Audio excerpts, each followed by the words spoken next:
I've been reading a lot of comic books and graphic novels lately, mainly as a coping mechanism. I mean, I love them, but things are tough out there right now. I mean, I don't have to tell you that. We all are finding our ways through it, and my way has been reading graphic novels and comic books. But one thing I've realized about what I've been reading is they don't really let me escape. They just hold up a lens that I'm more comfortable looking through to analyze like what I'm already carrying. The fictional distance helps my guard come down, and then somewhere in the middle of a story, I've realized that I've been like silently working something out that feels very relevant. A lot of my most recent reads have done just that, and that's what I'm gonna share with you today. Book number 1 is Assorted Crisis Events.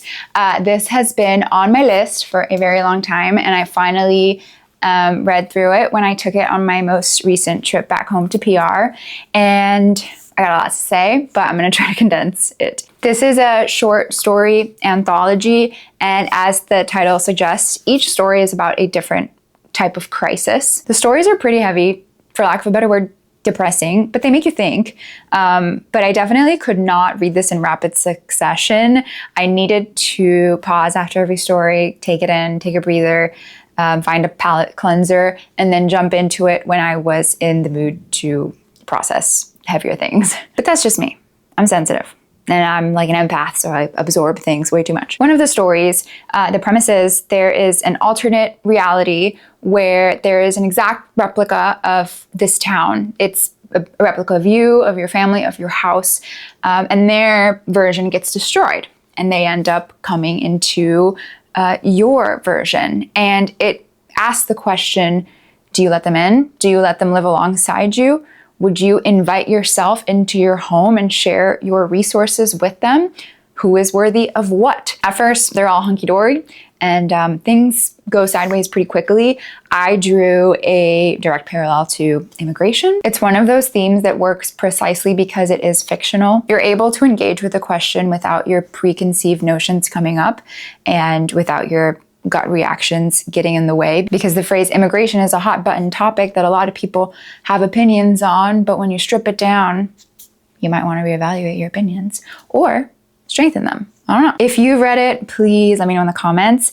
Let me know which one's your favorite, because I flip-flop all the time. I probably need to film an entire video on this series. I can't wait to read the rest. Up next on the list is Beneath the Trees Where Nobody Sees. Finally read it.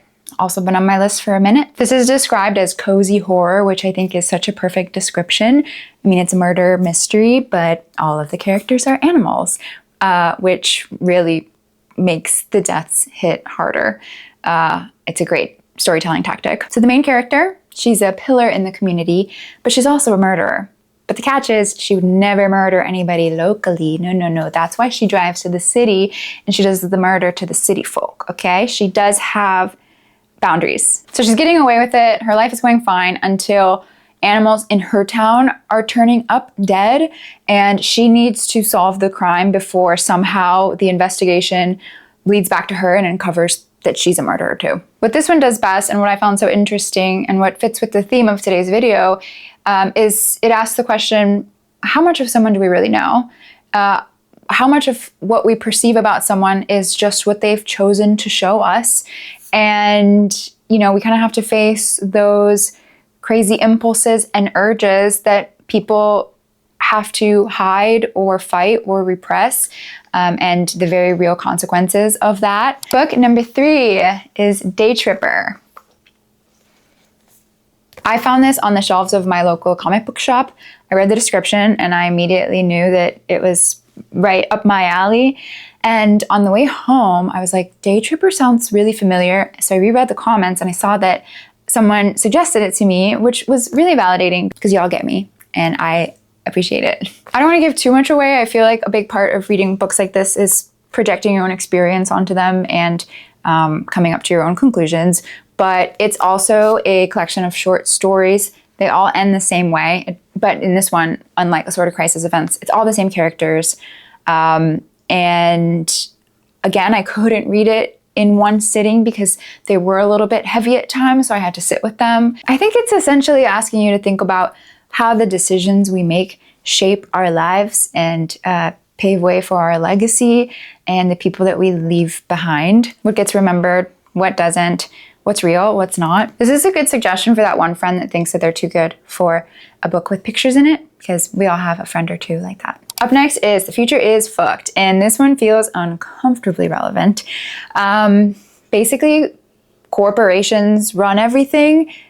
We have AI embedded into our mind at a neurological level. We all have these AI assistants called sprites, and the hacker wars are over. The bad guys won. And this follows a group called the Black Mountain. It's like a ragtag crew that is trying to take down this corporate entity. And this corporate villain has literally moved to the moon to be above the law and be above the reach of all government. This is the first issue. I like that it's chunky. It's not as thin as most comic book issues. It kind of gets rid of the problem of like too short to care, which sometimes I struggle with.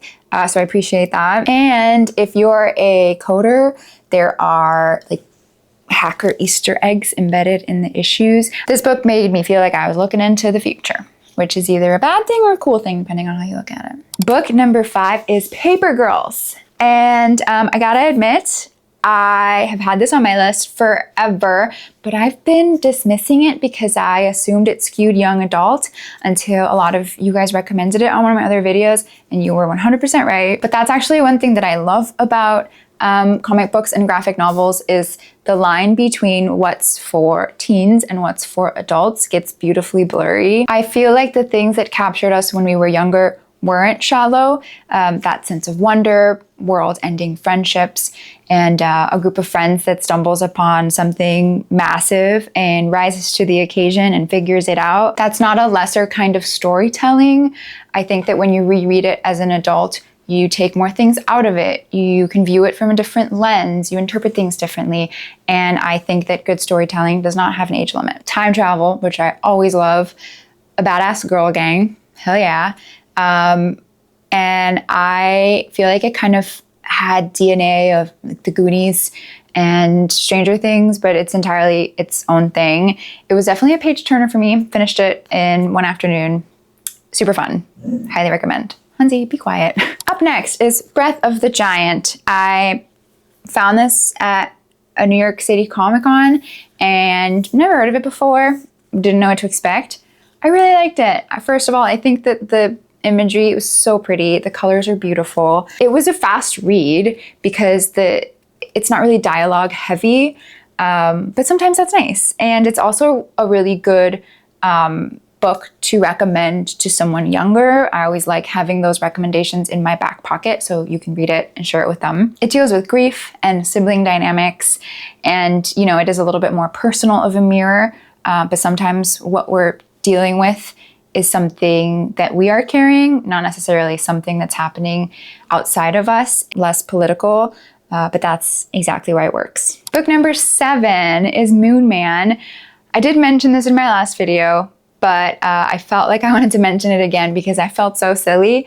A lot of y'all commented that Kid Cudi wrote it, and I did not know that. It went over my head, but I felt kind of silly because I listened to Man on the Moon so much in high school, and that energy was definitely woven throughout this story. I just did not connect the dots. There's actually a full soundtrack on Spotify that you can listen to while you read, so that could be cool. You should do that. This story asks the question, you know, where does your loyalty lie? Do you do what is comfortable and what's right for you and what will keep you out of trouble? Or do you use your powers to actually make a difference and do something meaningful that could potentially risk your well-being or your financial stability?